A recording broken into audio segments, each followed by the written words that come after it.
We'll discuss about that your network analysis in project planning. So if you have to start any project or any individual sub project in a particular project, you have to make that optimization of the work schedule. How to make the scheduling for optimization of that your manpower as well as that work you can finish in optimum time. Now come to that your introduction. What is that your network analysis? So network planning consists of arranging the precedence and sequences of project tasks appropriately to provide the roadmap of the project executions. Means whatever with the project you have to carry out, you have to make the planning for that. You have to identify the individual component or individual tasks of the project and the sequence of the project. How a particular task will start, when it will start and when to finish and when the next task will be starts. So this you have to make the planning for timely completion of the project So and slide planning the is time schedule. so slide is not changing. Slides is not changing. So now it is changing. Okay, maybe it's a little slow.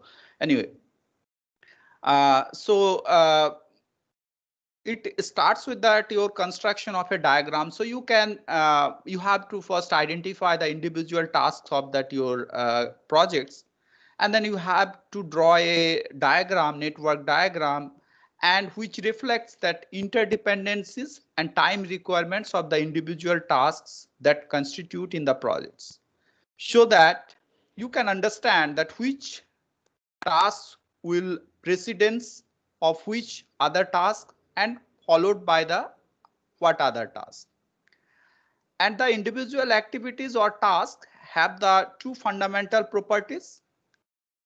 One is that an event only occurs if and only if all the activities leading into it are complete. And second one is that no activity can start until its tail event has occurred. So I will explain these two things later on. If you have understood, it's okay.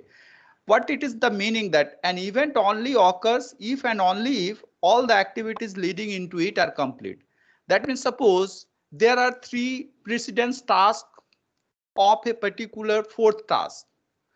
That means fourth task, to start a fourth task, you have to complete three precedence tasks, then only you can start the fourth one.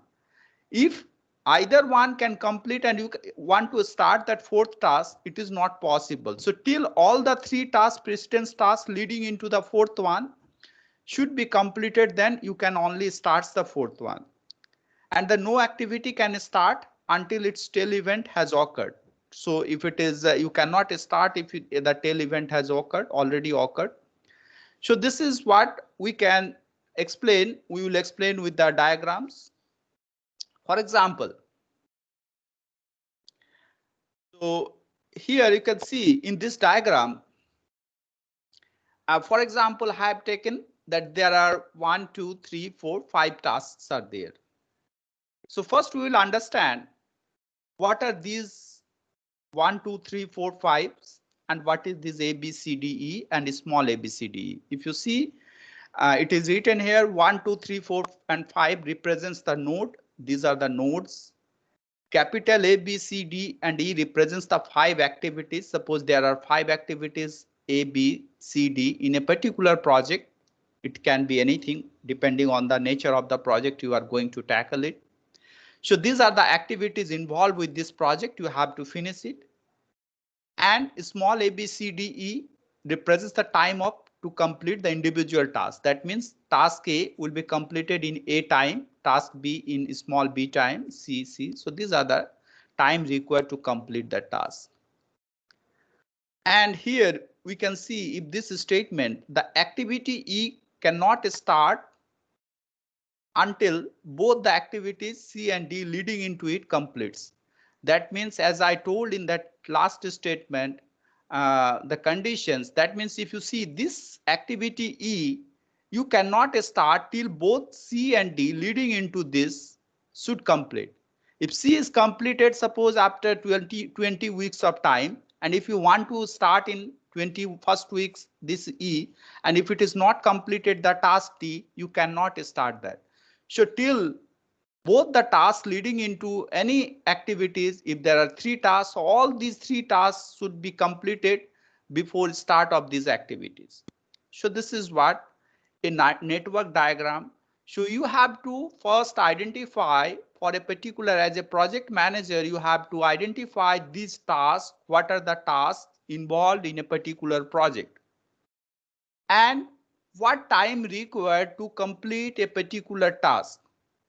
And what is the interdependency relationship? That means you have to understand that C task will be followed by that your A task. That means once you complete the A task, then only C will be followed. And A and B, these 2 tasks can be simultaneously parallelly. There is no dependency on that. So this can be parallelly run.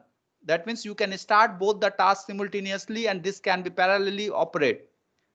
And D task will be followed that B task. Once you complete this task B, then you can start this D. So these dependencies, these relationship, you as a project manager, you should have the knowledge of that which tasks should be predecessed by that which one, and what are the different tasks involved in a particular project, and how much time it will require to complete a particular task. Now, for example, if I say that as a project manager, you should have the knowledge of that. Now, if you say this is small a, that means time required to complete task A is how much? A, and this may be deterministic in nature. This may be probabilistic in nature. So first we will discuss today the deterministic in nature. That means you are with a certainty, you are sure that the task A will be finished with that your A duration, A weeks of time.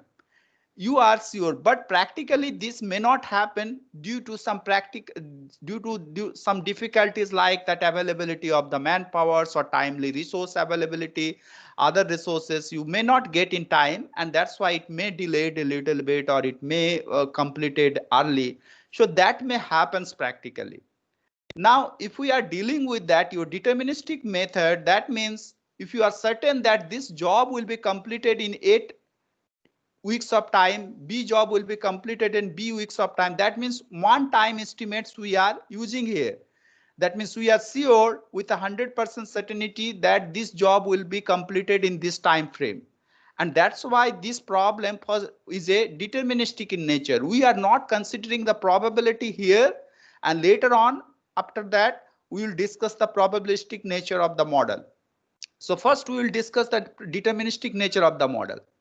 So this you have to identify, and then this relationship you have to know, established, and then once you know the relationship between the different tasks, then you can draw this network diagram and then you can analyze that how much time it will take to complete.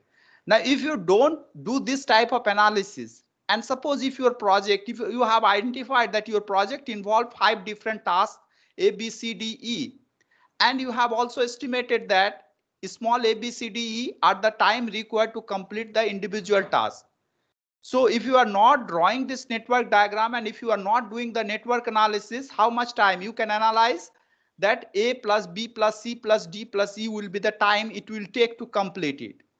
And if it is a suppose whatever be the value, your project completion will be take lot of time if one by one you are completing that.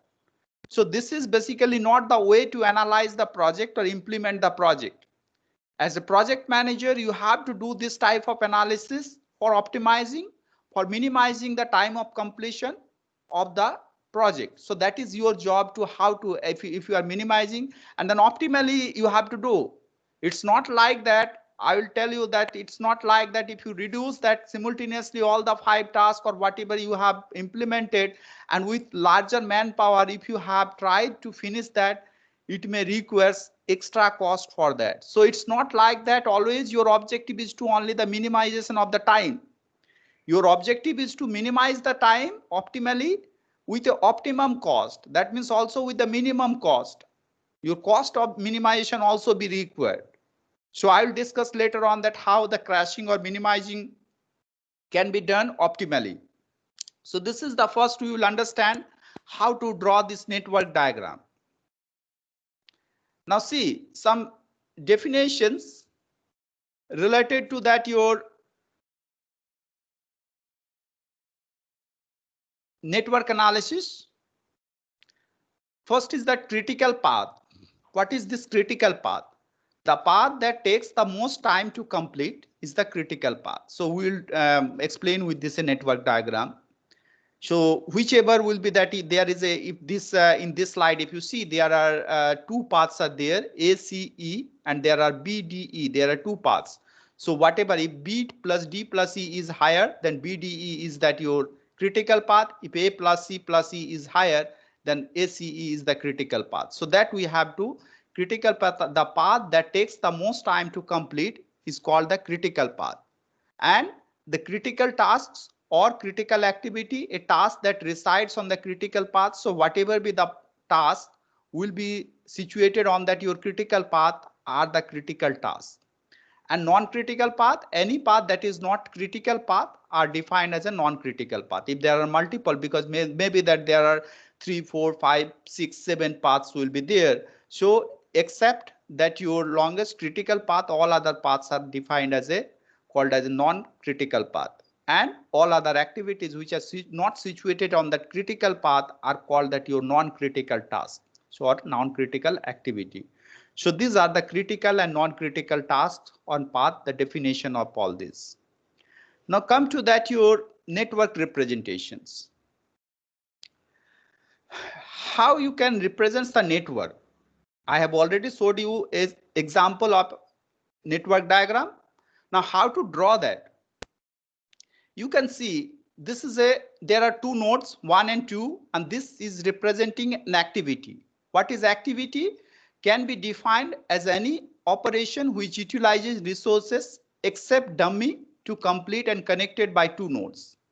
Any activity. So here if it is connected by the two nodes and this is defining an operation except the dummy, sometimes you require to make a dummy activity which is nothing but that to make the network diagram. I will show you that also. So this is defined as the activity. And this activity can be classified into 4 types. This can be of 4 types. First one is that your predecessor activity. Activities that must be completed immediately prior to start of another activity are called that your predecessors activity.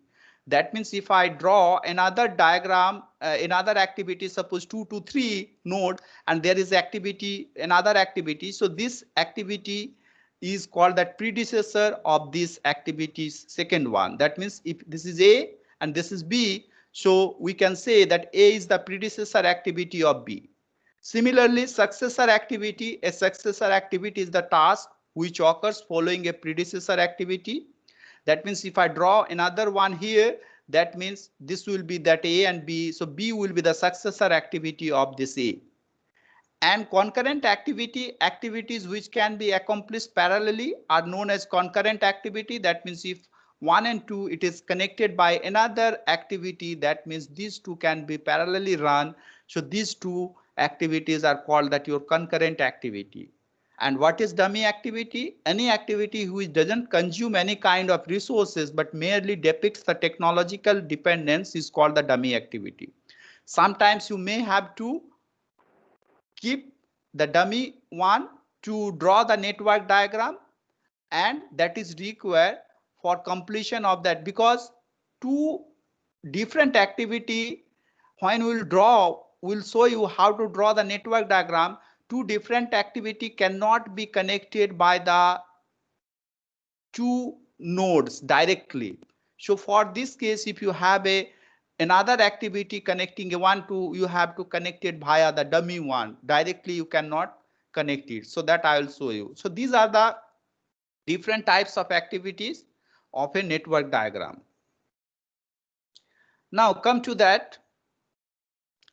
Once the list of activities and predecessors are identified, so these are the things you have to relationship you have to establish as a project manager, that what are the different tasks, which task is predecessed by which one, and which tasks are followed by which one, that you have to identify.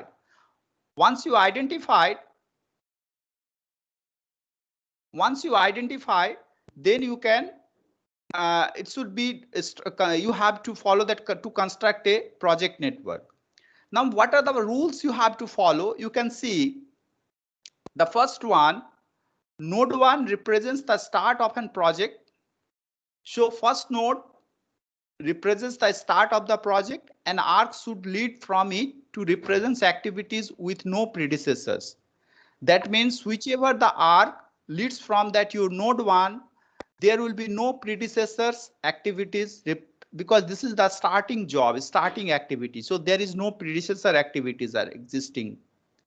Second one, a unique finished node representing the completion of the project should be included in the network. So The one slides finished. are not moving, sir. Yes, slide is not visible. Not moving, sir. Okay. So someone. Sir, it's still in. Well, in which one?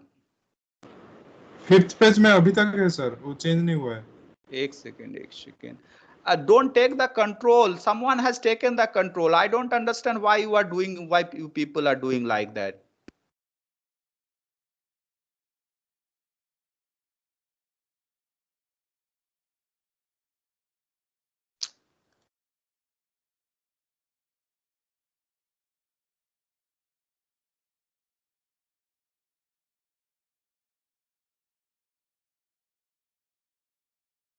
It is here. You are here. 5th slide. You are telling that 5th slides. 5th one. Yes, this one, critical path and non-critical path. Okay, so now this 6th one. This is visible to all of you, network representations? Yes, sir. Yes, sir. Okay. So once again, I am once again just telling that these are the two activity how to present the network activity. So here these are the two activity. So activity can be defined as that, as I already told, that operation which utilizes some resources except dummy one to complete and connected by two nodes. And this activity can be classified into 4. One is that your predecessor and successor, concurrent, or dummy. So predecessor, that means this activity can be called as a predecessor of the next activity, immediate process that immediately followed activity. So if you connected any activity which leads from node 2, suppose there is a B activity B, this is activity A, it is leads from the node 2, this A will be called as the predecessor of this activity B. And similarly, this B activity is called the successor activity of this A. So this is what the definition of the predecessor activity and successor activity. And what is concurrent activity? If it is two activities are parallelly moving, that means from node 1, another activity leads from that node 1. This is A and this is C. So A and C will be called as a concurrent activity. That means these two can be parallelly run. So this is concurrent activity. And what is dummy activity? Which doesn't consume any kind of resources. That means just to technically represent the network diagram, we have to sometime incorporate some dummy activities to make completion of the network diagram, which will take a 0 time period and no resources to complete it. And then this type of activity is called that your dummy activity. Now this slide, it is moved. Next slide. No, sir. Now it is Sir, visible. it's still in. Yes, sir. It's Yes, visible now. It's visible. Full screen बना दीजिए sir, F5 type करके. अरे full screen ही है, देखो full screen में ही मैं पढ़ा रहा हूँ. फुल स्क्रीन नहीं दिख रहा है तुम लोग को? सर F5 प्रेस कीजिए ना सर. F5. अरे भाई ये फुल स्क्रीन में ही है, मेरा पूरा कंप्यूटर ये स्क्रीन प्रेजेंटेशन मोड में है. हाँ सर, प्रेजेंटेशन मोड में ये पूरा फुल दिखाई देगा, मतलब साइड में जो भी दिखाई देते हैं वो कुछ भी नहीं और दिखाई देगा. कुछ नहीं, मेरे को कुछ नहीं दिख रहा है, मेरे को सिर्फ प्रेजेंटेशन ही दिख रहा है, समझ गए? हाँ सर. और इससे बड़ा नहीं होगा. Anyway, see, now once the list of activities and predecessors, if you as a project manager, you have identified, you have to draw the network diagram. And you have to follow these rules. These are the rules to draw the network diagram. First one is that node 1 represents that you require a starting node and an arc should lead it to represent the activities with no predecessor. So that means whatever there will be no predecessor activities after whatever be the arcs you will draw in the network diagram that will not have any predecessor activity, because this is the starting activities. Second one, a unique finish node representing the completion of the project. That means there will be an end node which will be the finishing. There will be no successor activities will be there. So once it is finished, there will be no successor activities. No activity will follow after that. So this is the second rule. Third rule, number the nodes in such a way that the node representing completion of an activity always has a larger number than the node representing beginning of the activity. So this is the convention, but there is no such type of, we cannot say hard and fast rule. So this is because that if you are moving from one direction to another direction, so your node numbering should be higher in that your followed where that it is ending that your node. So end node should have a higher value rather that your where it is starting node. Fourth one, an activity should not be represented by more than one arc. So suppose there is an activity A, it should be represented by only one path. It should not be represented by more than one path or arc. And the fifth one, two nodes could be connected by at most one arc. That means two nodes will be connected by only one path or one activity. Two nodes cannot be directly connected by more than two arcs. That's why in this case, if you have to connect two nodes and the two different activities are following the same node, you have to connect it by a dummy activity that I will show you. And then each activity must be identified by two distinct end nodes. So this will be each activity should be identified by two distinct end nodes.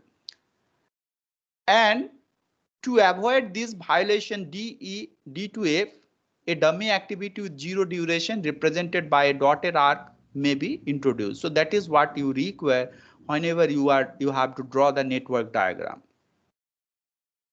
Now see how we can draw this. Examples you can see. This is a two task. This is a 1, 2, 3. This is a starting node. 3 is the end node. There are two activity A and B. So you can see task A must finish before task B can start. So this B, to start the task B, this job should be finished first, then only you can start it. Now which one is the predecessor activity? A is the predecessor of B and B is the successor of A. So if I say this is, you have to understand this relationship. As a project manager, you should know that A job should be finished before start of this job B. And this relationship you have to identify first, this activity as well as this relationship.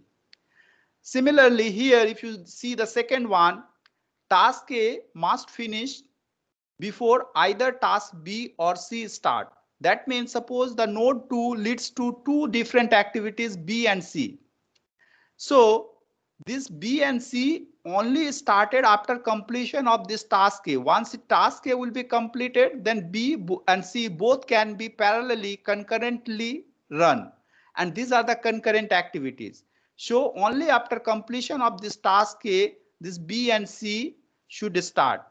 And that's why A is the predecessor of the task B and C. We can say A is the predecessor of B and C. And B is the successor of this A job. And if you see the third one, here the task, there are two jobs leads to the node 3. That means to start this task C, both task A and B should finish. One, if you finish a job, suppose this A will take 6 weeks of time and B will be taking 8 weeks of time. That means you can start C job after 8 weeks of time, though you can finish the A job after 6 weeks, but starting time of this C can starts only after completion of both the jobs A and B. And that's why whichever is maximum, that means if it is taking 6 weeks of time, B is 8 weeks of time, C can start only after 8 weeks of time. So this is the starting time of job C. So that's why task A and B must finish before task C can start.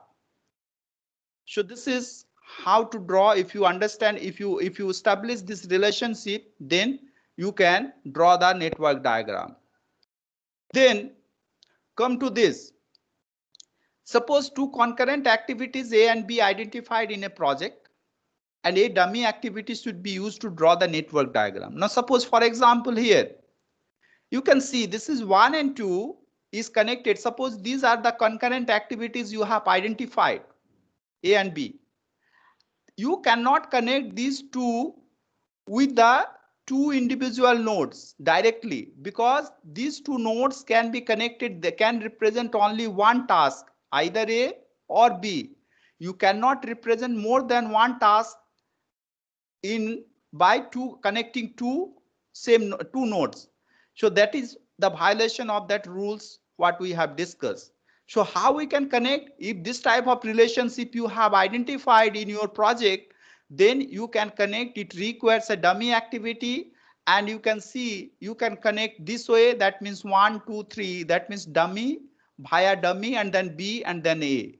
You can also connect like this way. That means it will be A, then dummy job, then B. This is the study. One more node you have to incorporate here, and then you can draw the network diagram. You can follow this one. You can follow. So either one you can draw, and this dummy one will take 0 time of completion. So if you take this path, this will be the time of completion. That means 1, 2, 3 will be the same time of completion of this job B, because it will take a 0 time of completion. Similarly, if you take this is a 1, 2, 3, it will take the same time of completion as job A. So there will be 0 time completion of this activity.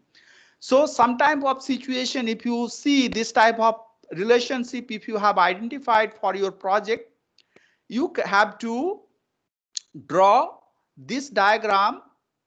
You have to draw this diagram, a dummy activity with the dotted lines, to complete the network diagram. Now this is the rule to draw the network diagram. Now come to that analysis, how to do the determining the duration of a project. So first, as I told, today we'll discuss about the deterministic method of the analysis, and this critical path method is based on the deterministic method. That means whatever be the time we will take, this is determined based on that your deterministic method. There is no uncertainty we are considering. That means if I say that 6 weeks of time it will take to complete a job A, that means it is with 100% certainty that your job will be finished with a 6 weeks of time. There is no plus and minus. So this is a deterministic in nature. This method is deterministic in nature. Later on we will discuss another method which will be probabilistic in nature. What is CPM? This is started first introduced by this DuPont in 1957 to optimize the cost of project and its overall completion time. And it was for construction of a new chemical plant. And after that, nowadays it is implemented in most of the project. In every type of project, this type of network analysis has been conducted to optimize the completion time as well as that your cost. Is assist the project manager in scheduling the activities involved in a typical project. Here it assumes that activity duration are known with certainty. That means you are sure that this much of time it will take to complete it. And CPM based network analysis is conducted to determine the total duration required to complete a project and identification of the critical and non-critical activities involved in the project. And why these are required, I will discuss that. Why these critical and non-critical activities task identification helps in optimizing that your cost. Now see, in this method, just listen few terms. For example, this is the symbol theta k. We are assuming earliest occurrence time of task activity K. Delta K is the latest occurrence time of task K, and Tk is the notation we will use for the duration of activity K. So this is the symbols we are going to use in that your analysis. And you see some definition. The earliest and latest occurrence of task K are defined in respect to start and completion time of the project. So this is what that you're involved with, that earliest occurrence time and the latest occurrence time. And this earliest occurrence and latest occurrence of task K are defined in respect to start and completion time of the project. And the critical path calculation involves two passes. One pass is that your forward pass and another pass is the backward pass. So the earliest occurrence time of the activities are calculated using the forward pass, whereas the latest occurrence time of the activities are estimated with the backward pass.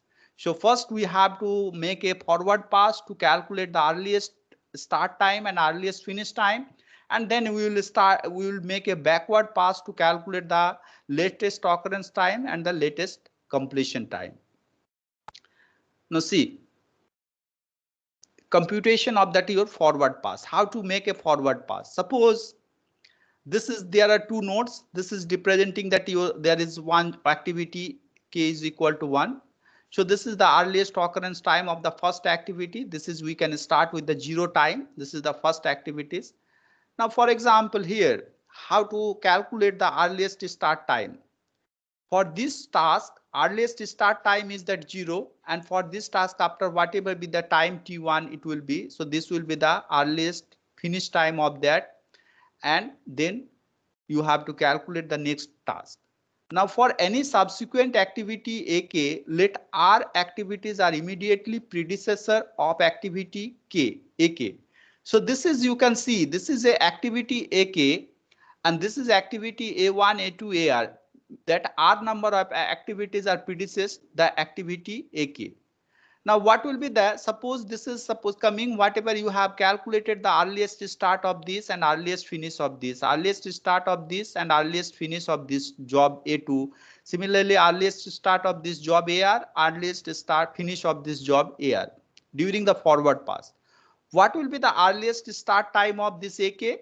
As already told, that suppose it is taking 6, this is 8 and this is 10. So after completion of the 10 weeks, you can start this. So that's why the earliest occurrence time of activity K is equal to the maximum of earliest start time of this A1 plus this T1, whatever be the completion time of this job. So earliest start time of A1 plus T1, or earliest start time of A2 plus T2. T2 is the time of completion of job A2, dot dot dot earliest start time of AR plus TR time, completion time of job AR. So whichever will be the maximum, that value will be the earliest start time for job AK. So this is how during the forward pass you have to complete, you have to determine the earliest start and earliest completion time of all the activities during the forward pass.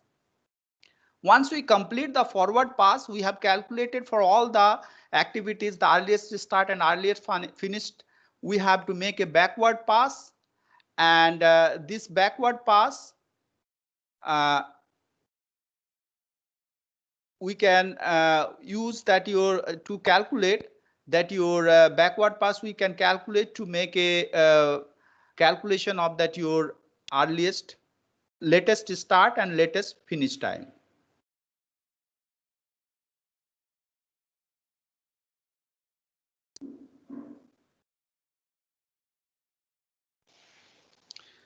Now see the computation of the backward pass. How to start that backward pass? So we have to start from the starting node or starting activity, and we have to reach towards the end node. The end node, that means the last job, we have to calculate the earliest finish time of the last job is the latest start time of that. So this is, we have to equate it, and then we have to make a backward pass to calculate that your latest start time and latest finish time. Now latest occurrence of activity K. Suppose this activity and this is followed by the 3 activity. So what will be the latest start of this job AK? So first we have to calculate this late start and late finish. So once we this late finish will be that this will be the late finish time. Late finish time of that activity K, this late finish. First we have to calculate the finish time, then we have to calculate by subtracting this TK is the starting time. So this is the representing the late finish time is equal to that your minimum of this late finish time of this job A1 minus T1. So this is that much of time minus of this, comma, that late finish time of this A2 job minus T2 dot late finish time of activity AR minus TR. Whichever will be the minimum, that will be the late finish time of this activity. And that once you calculate the late finish of activity AK is this. So late start will be this, your late finish minus this TK if there is no concurrent activity. So this will be the late start time of this job activity AK. So this is how we have to start from the end node and we have to reach towards the starting node in the backward pass. So once we do the forward pass from the starting node to the end node, and then we are doing the backward pass from that your end node to starting node to calculate the late start and the late finish time for each activity. Now come to that your the backward pass is finished when the theta value for start node 0 is computed at a start node. Early start is equal to that your late start. It will automatically match. That means early start of that your the starting project is activity is equal to late start. Any activity connected by two nodes I and J will be treated as a critical activity if it satisfies the following condition. Now how you can identify the critical path?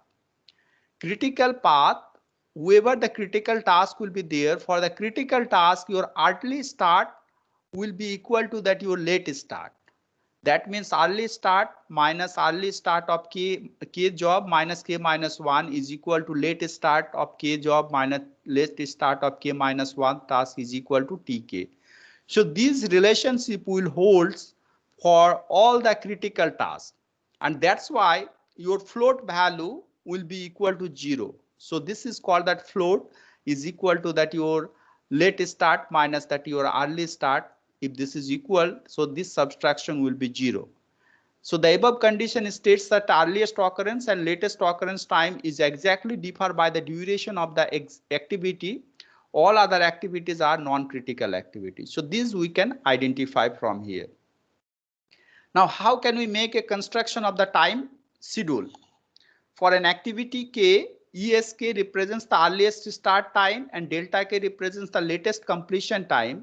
This indicates the interval ESK and late start K delineates the maximum expense duration during which activity K may be scheduled without delaying the project. I'm explaining this is later on. You can just see this is what that floats are saying, and then I will explain that how the delaying, how you can decide the project planning, how can you do that, how which activity you can make a delay without hampering, without conflicting your project completion time.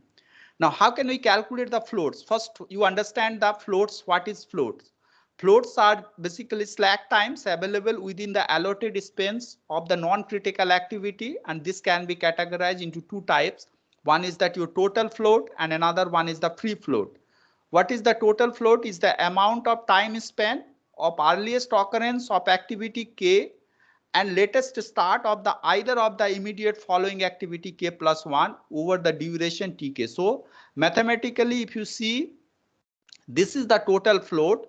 Latest start of following activity K plus 1 minus earliest start of that your kth activities minus TK, time of completion of that your kth activities, or we can say the late start minus early start. As I told that earlier, the total, that was the total float. If this is the equal to 0, that means this is matching, latest start is equal to earliest start, and this is a critical task, and rest will be that your, if it is not following, that means that will be a non-critical task. And the free float is the excess of the time spent defined from the earliest occurrence of activity K and the earliest occurrence of either of the immediate following activities over the duration Tk. And this is the free float equations. Mathematically you can calculate.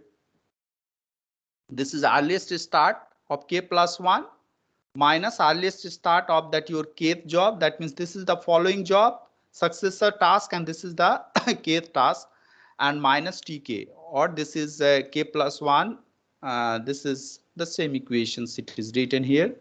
And from the above two equations, above two types of float values, it can be inferred that free float will be always less than equal to total float. So this is free float for each activity can be as maximum as total float. It cannot exceed the total float value. We will explain this with one example here. These two statements again read, and then we will explain with example. For a non-critical activity, if free float is equal to total float, then the activity K can be scheduled anytime in the span of earliest start of K and latest start of K job without any conflict in the time schedule. And if free float of kth activity is less than total float of K, then start of that activity K can be delayed by at most free float relative to its earliest start time, earliest ESK, without any conflict in the time schedule. We will explain this with this example. Just see. This is visible to all of you, the network diagram. Yes, sir. Okay, all right. Now see, this is very important to just to understand whatever we have discussed right now. This all we can understand from this network diagram. Now see, here we have considered there are 1, 2, 3, 4, 5 number of tasks in a particular project. We have identified the relationship, which one is followed which task, or which one are the predecessors of which task. And accordingly, I'm not going to discuss that you can draw that. We have already explained how to draw the network diagram, and we will explain how to calculate how the free is earliest start and the late start and earliest finished and late finish time. Now these are the tasks P, Q, R, S and T. These are the 5 tasks. So you can see we have started from the 0th node, 1, 2 and then 3. Here it is a higher value in the end side. This is a end node and this is the start node. These P jobs, Q job and R job, both the three can lead the starting node, and whenever your project will start, you can simultaneously start all these 3 activities. Now, why this is important, as I told that network analysis, why it is required. Maybe your resources are less and you cannot simultaneously do all these 3 activities, or which one you will give the importance to which job, which activity first. Now here you can see this is representing P, comma this 5. 5 represents, that means this job P requires 5 weeks of time to complete. Job Q requires 8 weeks of time to complete. Job R requires 10 weeks of time to complete. Job S will require 7 weeks of time to complete, and T requires 5 weeks of time to complete. If you take the summation of all these 5, 10 plus 5, 15, 23, 30 and 35 weeks it will take. But actually it is not taking, it will not take 35 weeks. If you optimally plan, schedule all these activities, you can finish it within 17 weeks. Now see, how can you analyze that? If you see this table, this box, in this box it is representing activity and duration, and this one is earliest start, this is earliest finish, and this is latest start and the This is the earliest start, earliest finish, and the late start and late finish. So accordingly, this job P will start at the 0th time, and if it will take 5 weeks of time, then it will finish after 5 weeks. So this is earliest start is 0 and earliest finish is 5. Now you can see, as I told, this S has only predecessor, one predecessor, that means P. Once you complete this P job, you can start this job S. Now, when you can start this job S? After completion of this, and it will complete it after 5 weeks. So you can start immediately after this completion, and your earliest start is 5 weeks, and it will take 7 weeks of time. So 5 plus 7, it is 12 weeks. Our earliest finish is 12 weeks. Similarly, your job queue, you can start at the 0th time. As I told, it is from the starting node, you can at the 0th time, it is the earliest start, and it will take 8 weeks of time. So the earliest finish is 8. Similarly, job R is also 0 week of time. You can start, and then it is taking 10 weeks of time. So it will finish after 10 weeks. Now, this is what we are calculating the upper portion, earliest start and earliest finish of each job through the forward pass. We are making a forward pass. And what about this T? It will take 5 weeks of time. What will be the earliest start of this? Is 12 weeks. You can see this job is predecessed by 2 activity, S and Q. And you have to take, if you see the equations, that it will be the maximum of that finish time of these 2 jobs, and it is finished. Earliest finish is 12 weeks, it is 8 weeks. Though it is finished after 8 weeks, you cannot start this job T till both the task S and Q finish. So that's why the earliest start, once you completed both the task, and it will be completed after 12 weeks, that will be the starting time, earliest start time of job T.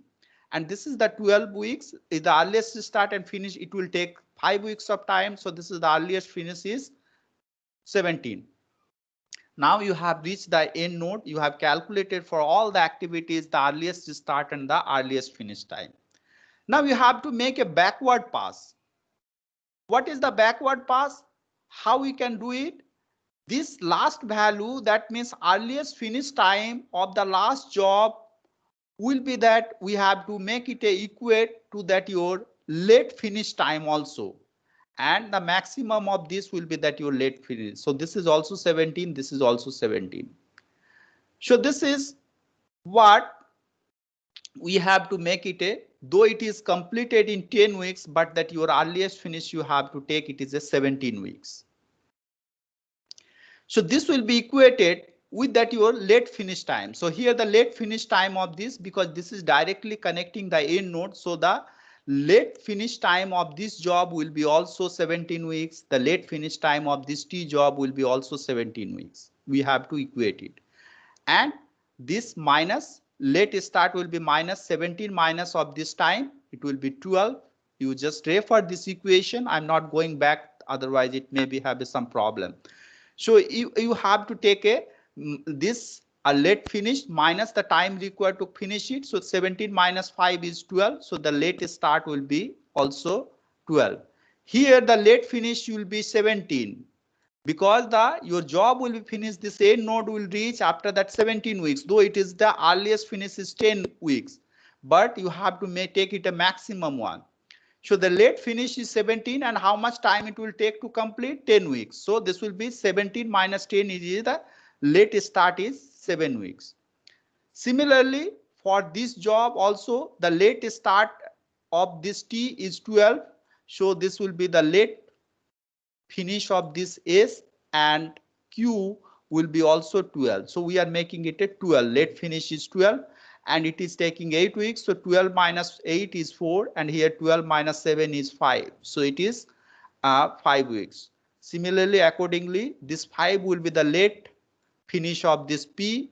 And this will be 5 minus 5 weeks. It is 0. So it will match.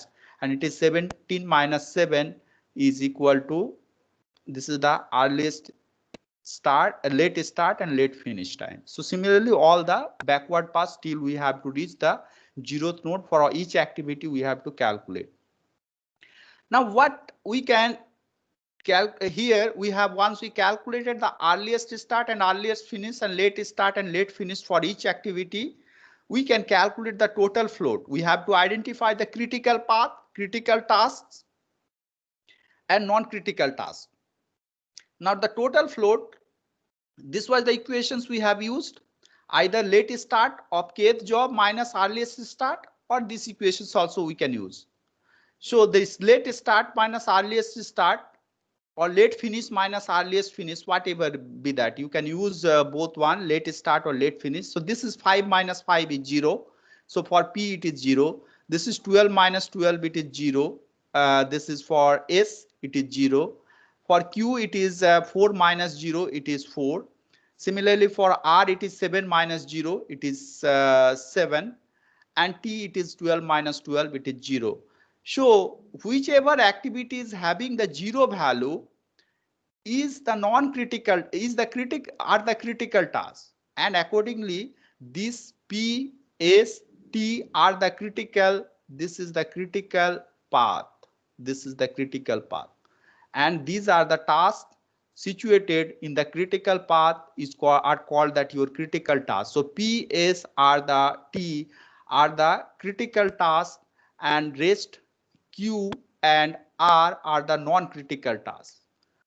And accordingly, we have used the free float equations from that, earliest start of kth plus 1 minus earliest start of k minus tk. So for example, suppose for S we have to determine, so for that S, this job k, suppose this is the second S job, the following job earliest start is 12. So this is 12, we can calculate 12 minus earliest start of this job S. This is 5 for k. So this is 12 minus 5 minus, it will take time, what, 7 duration. So this is 12 minus 5, it is 0.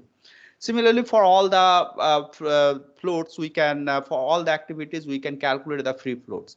Now, what is the use of that? First, we have determine all the criticals and non-critical tasks from here. So this is the critical paths we have identified. Now, if you see, there is no flexibility in the critical path. Maximum, this is representing the maximum path, maximum time duration path. That means this is the 17, 5 plus 7, 12 plus 5 is 17. If you calculate this path, it is 8 plus 5 is 13. It is only 10. So this is the maximum duration path will represents the critical path. So you can say that I can directly calculate that your all the paths, what is the time duration, and we can identify the critical path. Yes, you can identify the critical path like that way, but these values you cannot get it, the total float and free float. Why these values are important? These values, as I told, there is no flexibility in the tasks in this critical in the critical path.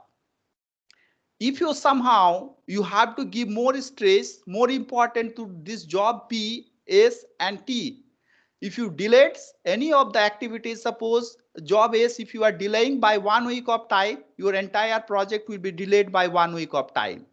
But if you see, if you delayed this job Q by 1 week of time, it will not delay the entire project time. Suppose instead of 8 weeks of time, if you are finishing in 9 weeks of time, and then 9 plus 5, it is 14 weeks. It will not even conflict that your completion target time of that your completion of the project. If you have targeted, it is that 17 weeks you have planned. And if you are delaying any of the critical activity, whatever be the amount, it will be delayed that your project by that much of amount. But if you are delaying in the non-critical task by some extent, it will not hampering. Suppose if you instead of 10 weeks of time, this job R, if you are completing this in 12 weeks of time, it will not hampering your entire completion time of the project.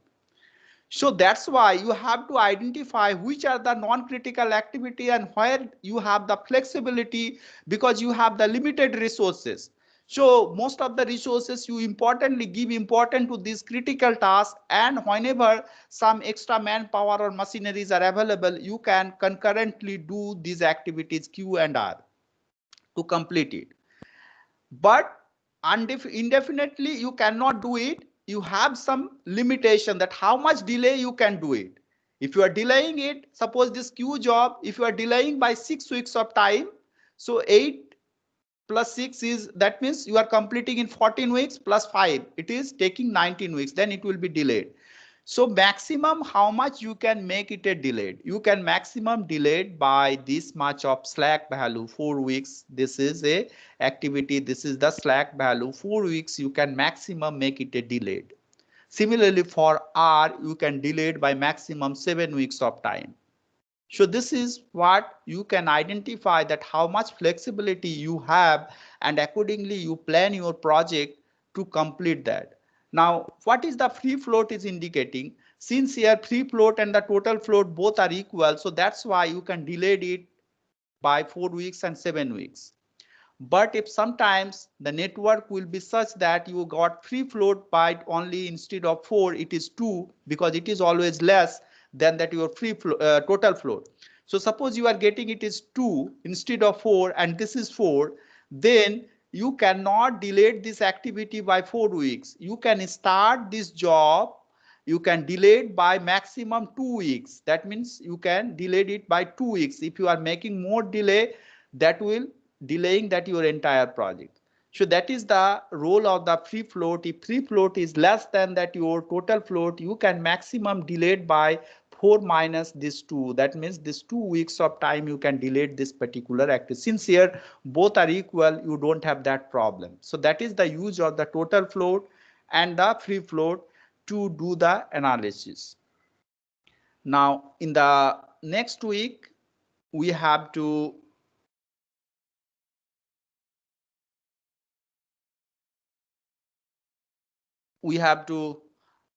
calculate, we have to explain how these values are calculated. Here's a simple diagram I have showed you how to draw this network diagram. We will explain with some example with all these calculations I have done, because today I have not explained, I have just explained this importance of this total float and free float, how we can calculate, what is the significance of all this.